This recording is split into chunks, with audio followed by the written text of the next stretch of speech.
बलिदान की गाथा होती है। मैंने सुना था कि राधा रानी की चुनरी कोई सलमा बेगम सिलती है, तो क्यों हो गए हम जुदा कि आज हमें जोड़ने की बात होती है।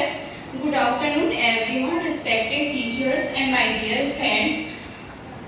I am Seema Kumari Sao. First of all, happy Independence Day, all of you.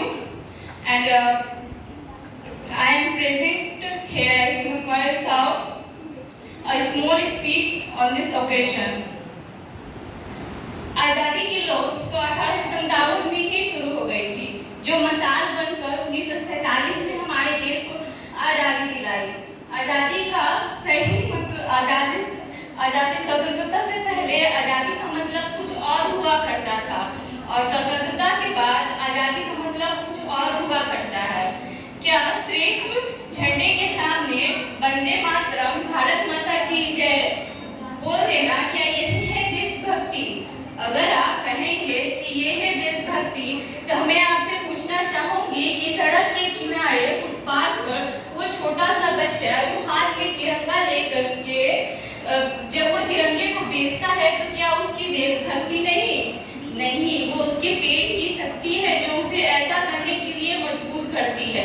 क्या हम साल में 2 बार 15 अगस्त और 26 जनवरी में तिरंगे के सामने राष्ट्रगान गा देंगे, तो क्या ये है देशभक्ति? नहीं। अगर देशभक्ति तो वो है जो अपने भाव से ऊपर उठ करके जो अपने राष्ट्र का हम लोग निर्माण करेंगे, वो है सच्ची देशभक्ति और वो है सच्चा राष्ट्र धर्म। अपने कर्म कांड और धर्म को छोड़ करके ईमानदारी से अपना काम करेंगे। आजकल हमारा देश सरहदों पे खून बहाने के लिए नहीं मांगता। आज हमारा देश सरहदों पे खून बहाने के लिए नहीं मांगता।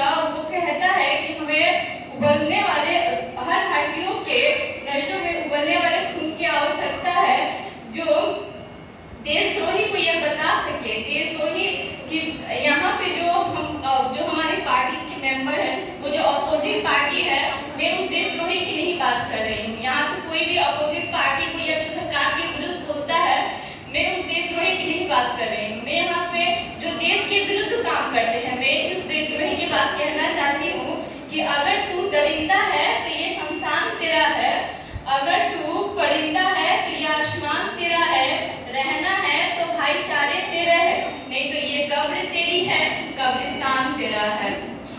मैं कुछ युवाओं के बारे में बोल देती हूँ कि हमारे जो पूर्वज थे वो राष्ट्र निर्माण के बारे में, जो हमारे आजकल की पीढ़ी है उसके राष्ट्र निर्माण, उनके पीठ के कंधों पे राष्ट्र निर्माण की नींव डाल करके गए थे कि हमारा राष्ट्र निर्माण ये करेगा, ये लोग करेंगे। लेकिन आजकल के जो युवा है वो 4 बाई 4 इंच की एक छोटी सी मोबाइल में अपनी कोमल उंगलियों के स्पर्श मात्र से अपनी भावनाओं की इमोजी भेज रहा है, और व्हाट्सएप में डीपी और स्टेटस लगा करके अपनी देशभक्ति को दिखाना चाहता है। क्या ये है देशभक्ति?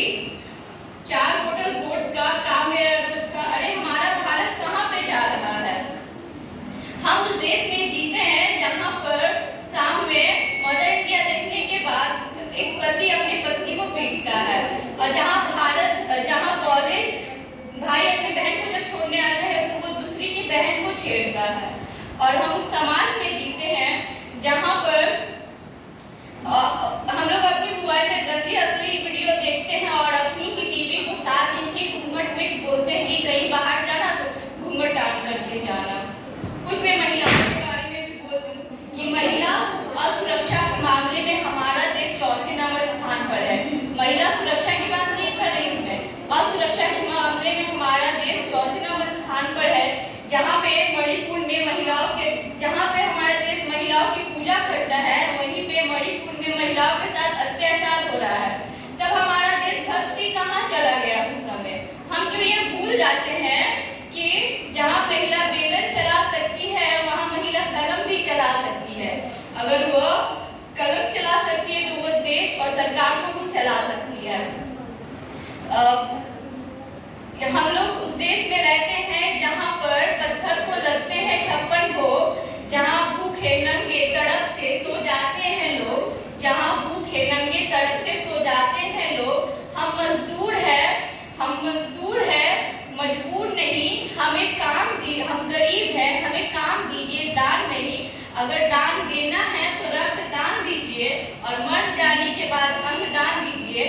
कि किसी मरते हुए को जीवन दान दे सके।